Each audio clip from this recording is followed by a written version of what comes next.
All right, we're back for our latest episode of Boardroom RevOps, where we're bringing you valuable tips from RevOps experts so you can make it to the C-suite. I'm James, co-founder of Accounting, the RevOps BI platform. Super excited to welcome Heather Nannery to the show today. She's the director of RevOps at Cadmium. Heather, great to have you on.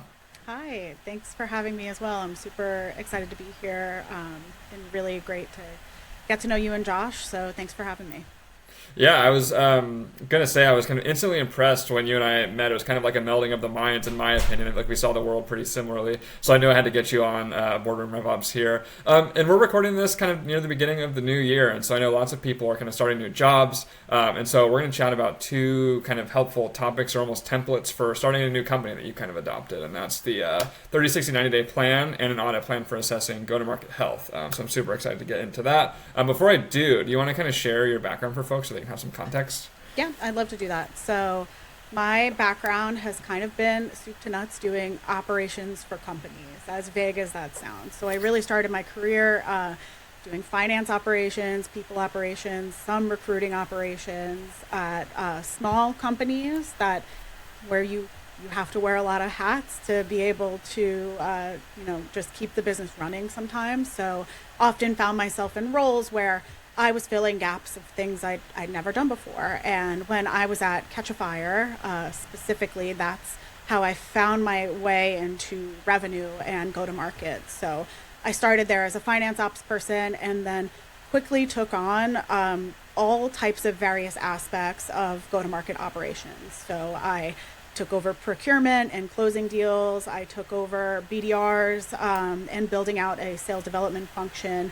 Then I took over typical RevOps, CRM, commission planning, some org structure building, strategy, and just kind of grew my career from there. And I think what I really liked about RevOps was the ability to learn really fast and try new things. So that really appealed to me. And during my time at Catch a Fire, I also grew into the SVP of Revenue. So I was overseeing sales, customer success, and RevOps for a period of time there, which gave me this incredible both perspective and boots on the ground understanding of what it means to be a revenue leader, what it means to be a seller, and what are the things you care about when you're sitting in those roles.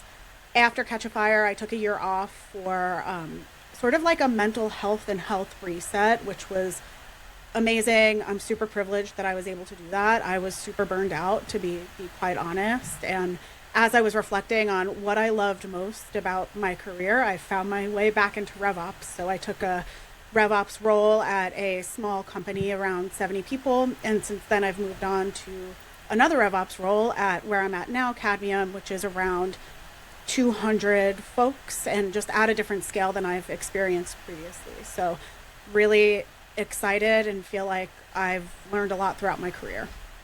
Yeah, it's such a fascinating background. You and I talked about this a little bit, but so many folks I chat with, and even kind of like the tagline for the show is like how to make it to the C-suite. And so for so many folks, that means evolving beyond RevOps. But I think it's so interesting that you made it there and kind of pulled yourself back. Is there anything more to say on that front in terms of like why RevOps felt like the right place for you, or like maybe the summary of the reflecting you did that someone listening might be like, oh, that actually makes sense for me, and maybe RevOps is like my forever spot. Yeah, whenever I talk to folks about this, they're always really surprised that, I made it. Basically, I was on the leadership team. I had a large team under me. I think at some point it was over 30 people, large Wow. compared to the company's around 50 person. It was around 50% of the staff, and I loved that job. But it was grueling in a lot of ways because I think, frankly, being the VP of sales, whether you're overseeing a new business sales team, a renewal sales team, or a customer success team, is one of the hardest jobs that you can have in go-to-market period. And I will stand by that statement until someone proves me otherwise.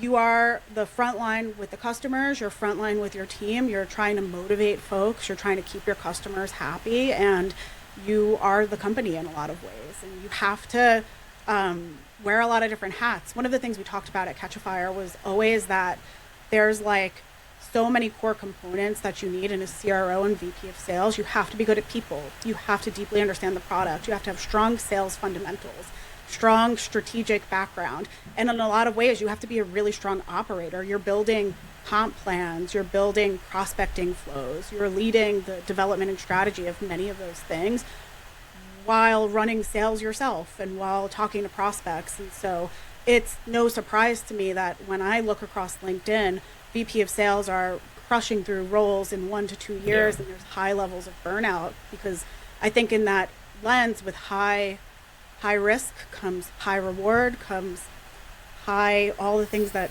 come with, your life sort of becoming your job. And why this led me to RevOps is because I think the way that VP of sales and CROs can have the work-life balance that I believe they deserve, like everybody else, is through RevOps. RevOps can be the strategic counterpart, the tactical counterpart, can be the glue that holds the go-to-market together, while allowing VP of sales and CROs to do the things that really matter to them. That's great. That's really well put. We might need to do a follow-up episode on some of that in your reflections as well. But I'll pull us back to the topic today, and obviously feel free to interject with themes related to what we just kind of talked about as it relates to these more tactical topics. But so we talked about 30, 60, 90 when joining a new job, and also like a go-to-market health audit, basically. Like, I mean, you're kind of hopping into a new company. Like, which one do you typically start with? Is it the 30, 60, 90 just by nature that's more kind of onboarding focused? Yeah, it's a good question. It's interesting because as I was prepping for this, I was like, what do I start with? And I think the answer, and not a satisfying one, is going to be like both are kind of being developed at the same time. I use the 30, 60, 90 sort of as an alignment tool between me and my new boss, whether it's the CRO, CEO, whatever stage of company you're at, who you're reporting into. I think putting together a 30, 60, 90 is a really great way for them to get to know you, you to get to know them, and them to give you feedback on what's important to the business right now. And alongside that, I think when you're a new employee, I read the first 90 days in 2 years ago when I was sort of developing my model for how I would do this. You have a real opportunity to ask a lot of questions, learn a lot, and also be a change agent when you're entering a new org. But the balance of how to do that is tough. And it's also, I think, really important to have these frameworks in mind so that you can fall back on them when you start to feel a little lost, or when you start to feel like you're getting in the weeds. And it just helps you, I think, pull together a plan that you can then take through the rest of your time in that role. Yeah, that's great. Super clear rationale for why it's kind of so important. So how do you kind of structure yours? Yeah, I actually pulled mine up as prep for this. And where I started for my 30, 60, 90, and it's not a true 30, 60, 90, because when I did this for Smart Car, which was where I was onboarding 2 years ago, and I tested this system, I also worked with the career coach, which was super valuable. Highly recommend if you have the resources to invest in yourself like that, someone to just give you external feedback on where you're focused, and feedback in general, I think is really important. But the first 45 days, it's all about learning. So you're ticking through that go-to-market audit, you're setting goals for how quickly you're going to learn some things, and you're kind of iterating, because in that first 45 days, you may not be able to become an expert on product, let's say. So you can start to add sub goals for yourself a little later on of like, here's when I'm going to focus on those things. So I like to start with learning in the first 45 days and setting appropriate check-ins for myself of whether I'm doing that, because I do think in RevOps, it's really easy when you come on and people are like, the savior is here, you're going to solve the backlog, and you're going to start doing. Yeah, you're going to start doing all this tactical work. Holding yourself accountable to actually learning, I think, is really important. The second tranche is all about aligning. So you've met all your key stakeholders in the first 45 days. The next 25 to 30 days, you are having some quick wins. You're aligning folks to your vision of how RevOps is going to work with them. And you're sort of finalizing your vision for what it will look like. And then the last is getting the roadmap together, starting to execute, and starting to build towards that long-term vision of how it is you're going to run RevOps within this organization. So I like to start with the learning and then iterate as you're going, because I think you may discover things. Every organization is different in that first 45 days that then informs how you approach the rest of your time in that org. Yeah, that's great. So just a quick recap, kind of 3 broad segments: learning, aligning, and then the roadmap for like RevOps department and the vision for how RevOps works. I love the final piece there too, because you kind of touched on this as well, where you get there and the fire hose might just be unleashed on you in RevOps, and you can quickly be seen as just a doer and not strategic. And that's how some people, I think, get into problems, and that kind of cements in people's mind, hard to get a seat at the table. So I think this is a really good way to avoid that. Thinking through those 3 categories on the learning front, I think you said, maybe I'm making this up, I think in past conversation you said you kind of go on like a listening tour with a bunch of folks. Like, how do you kind of structure that? Like, what are you trying to actually learn as part of this? Because learning can be very broad, right? Yeah, I think about my listening tour in a few different components, and I typically build a script based on what I'm learning from maybe folks that are more peers to me at this point. So I'll give you an example of my role at Cadmium, where I'm the director of RevOps. I sit sort of as peers to a VP of sales, a VP of accounts, and a VP of marketing. We're the revenue leadership team. So when I started my listening tour, those were the first 3 people that were on my list. I wanted to understand what was their team makeup like, who on their team was strong at different aspects, who should I go to learn from. What did they think were areas, across go-to-market that needed some improvement or were huge bottlenecks for their teams? So getting a sense of what they thought helps me then put together my plan for how I'm going to make my way through the rest of the organization. And I know for large organizations, if you're thousands of folks, you're not going to be able to get through everyone. In this case, where I'm at, it was only about 20 people that I was going to meet. So I made a plan to meet all of them. I set up one-on-ones with them. And the kinds of things I asked them was, tell me about your role.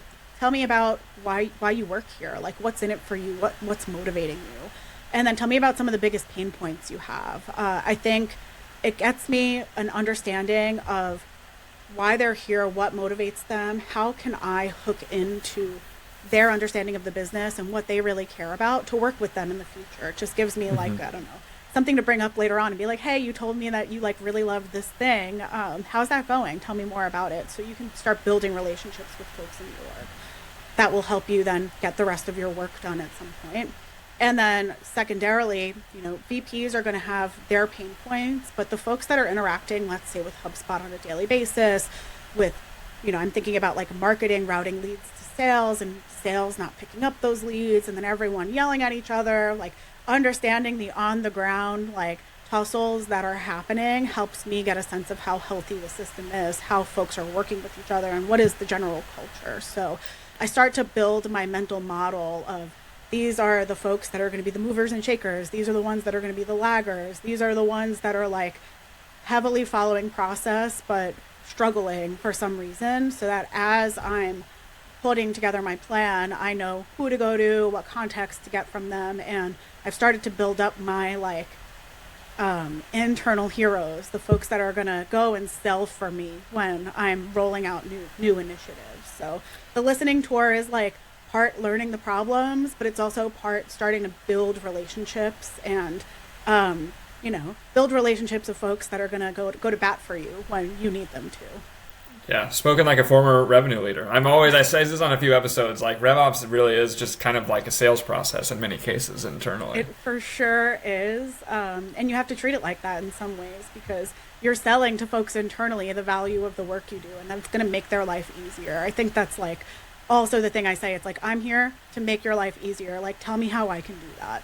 Yeah, 100%. That's really helpful on the learning piece. I see how this kind of iterates directly into like the quick wins as part of like your kind of aligning bucket. The next big piece of the aligning bucket was like aligning folks to your vision. Thinking of like a vision for RevOps or the company feels challenging. It feels maybe intimidating for folks. Like, what does that really mean to have a vision? Like, what are the component pieces, and like, how do you kind of get buy-in and credibility of it? I think you touched on the credibility piece a little bit as part of the listening tour, but yeah, talk to me a little bit just about like what a vision is from like a scope perspective. Yeah, I love that, because it is. I have like a piece of paper here because I'm in the middle right now, since it's January when we're recording this of rolling out a roadmap to my team, and the roadmap, I'm not rolling it out. We're actually going to be working on it together and then rolling it out. But a core part of that is principles, how we work together and how we work with the business. Mm-hmm. One of the big things that is a principle for me in RevOps is enablement. I think we should be enabling go-to-market in terms of enabling efficiency and the things we roll out, enabling sellers to focus on their job, focus on the customer, not focus on internal documentation, and really seeing ourselves as the, like, bad metaphor at time, but like as the accelerant that's going to like help people move faster in their roles and help the business acquire customers faster. So just aligning to the principle of RevOps. We're not enforcers, although in some cases we end up being. We are enablers. We're there for our colleagues. We work well with everyone so that everyone can work well together, whether it's product, marketing, sales, CS, finance. We're the glue to help those people have like very little friction. And then alongside like how do we see ourselves as RevOps, I think is two other like really important principles. What does the business need? Like first and foremost, understanding what the goal of the business is, what's really important to the business, what's really important to the board should be like front and center in your roadmap. Mm-hmm. And then secondarily, and I think this gets missed a lot, and I've certainly been victim to missing this as part of the philosophy. It's how do your buyers buy and what do they need? Really deeply understanding your customers and how to make buying a frictionless process is super important. So I think if you have those three things together and you're all aligned on what does the business need, how do buyers buy, and how should RevOps be acting internally? Like, we're not finance. We don't need to bring the hammer down on people. We need to, make people, sometimes like happy in their roles, that we're going to take their 90-minute thing they're doing and reduce it to 10. That's great. I love it. Those are such good, like, actionable component pieces. So we covered learning, covered aligning in the vision, super helpful. And then roadmap is the final piece, which I think is reasonably straightforward. We talked about kind of roadmaps in the past on this show. Maybe just to round out, because I'm conscious of time and wanting to get to the go-to-market audit too. Do you have any, like, example goals from each of these sections that, like, you think of from the past that were, like, on your 30, 60, 90? Because I think we talked about, like, the pieces here, but then usually they're accompanied by, like, specific goals, right? Yes. So for learning, I have some main goals and then I have an output. Like, what is the output of this learning? And for me, it's the State of the Union assessment that you then go and align with leaders on. One, to both verify that what you're seeing is correct, getting more input should be an iterative process. The second, in terms of alignment, it's that your RevOps team and the broader revenue team are aligned to the vision and everyone knows what we're trying to do here. And then last is getting the right goaling in place. And like someone that's new to Cadmium, the role that I'm in, and also was kind of like, I joined at the time where like we're doing budgets, we're doing comp plans, there's a lot that needs to get done. I'm very cognizant of the fact that like I may not be able to put together full OKRs through the end of the year, but I can do that for 6 months and we can then iterate from there and how we learn together. So making sure that everyone has a goaling structure that works, that's aligned, and that like we're ready to rock towards. So I think of those outputs as like your goaling framework for knowing like you're done with learning, though you're never done with learning.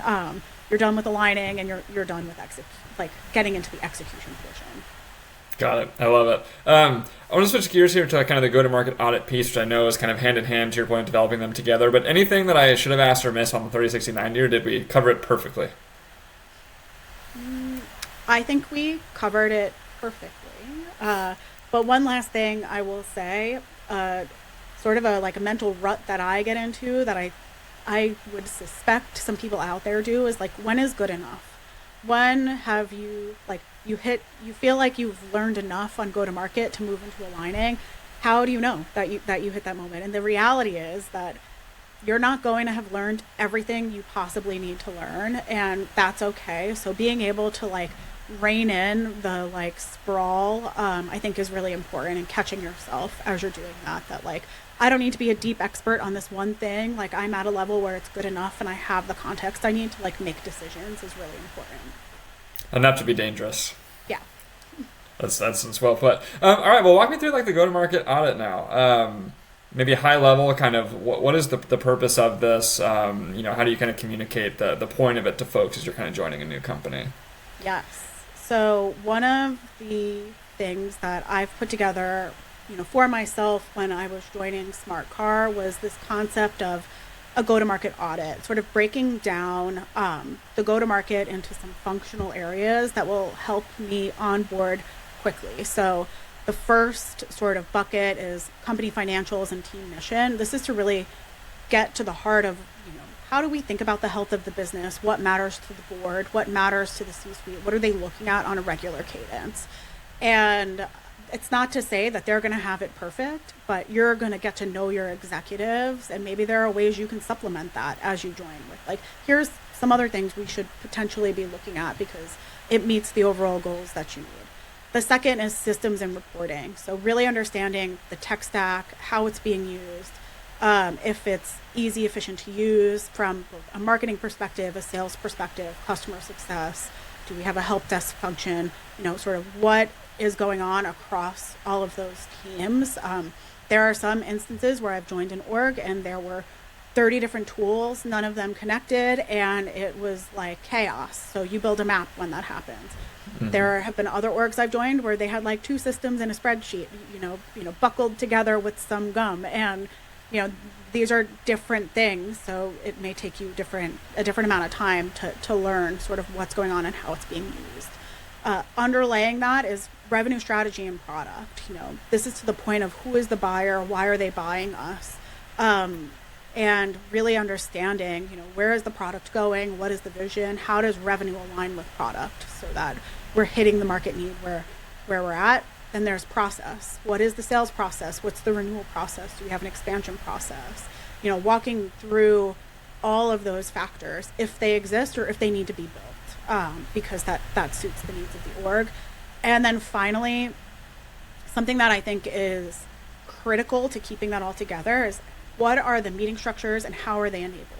Reporting, process, systems, that's all well and good, but if you're not enabling your sellers to a forecasting process, if you're not supporting VPs on how they look at reports, if you don't have an accountability framework in place, then you probably don't have a solid process either. So I think you have to make sure that the base of the pyramid is like serving everything else and that we have a virtuous cycle going. So those are all the components I will go around the business and ask questions about, and I'll try to like build out my mental framework of what's going on across all of those sections when I'm joining a new company. And is this, and the answer might be both, is this like its own deliverable where we're setting up like a score that you're then going to present up? Is this something that's going to like help you guide like the learning part of the 30, 60, 90? Like what talk me through that piece, like tactically.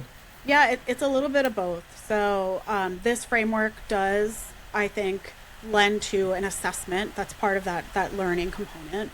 It also lends to what will eventually be the roadmap.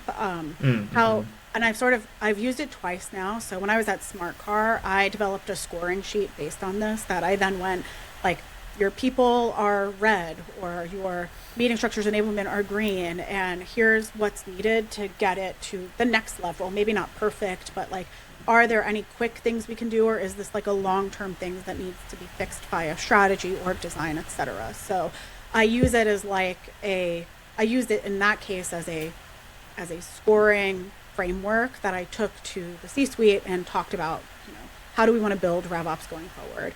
I think an important distinction, I was an individual contributor, sort of a director in name only. I was director and driver and fixer. Like I was the only RevOps person in that role.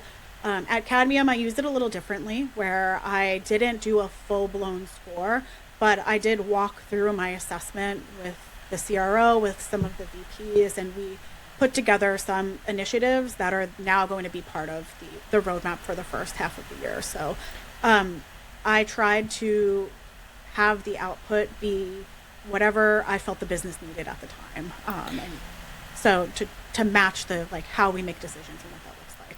Got it. Yeah, I think I have so many questions kind of for each of these sections, and also like where someone should start, but it does feel really contextual to the business, right? Like for a certain scale, maybe systems and reporting and data matter, but for another, maybe it's about team and people. Is that generally true? You kind of have to feel out like when you join what might be most important in terms of where you start.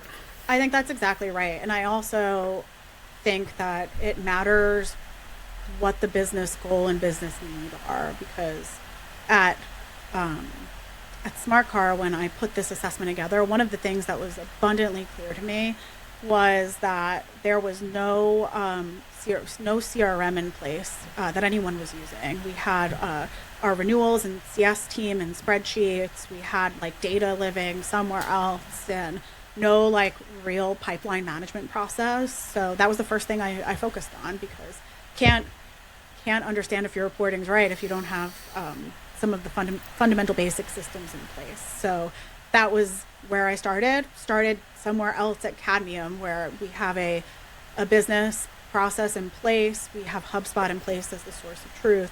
And there was a need for focus on planning and a need to focus on building quota and comp plans for this year before we can build out the full roadmap. So sort of taking your assessment and meeting the business where it's at, I think is really important.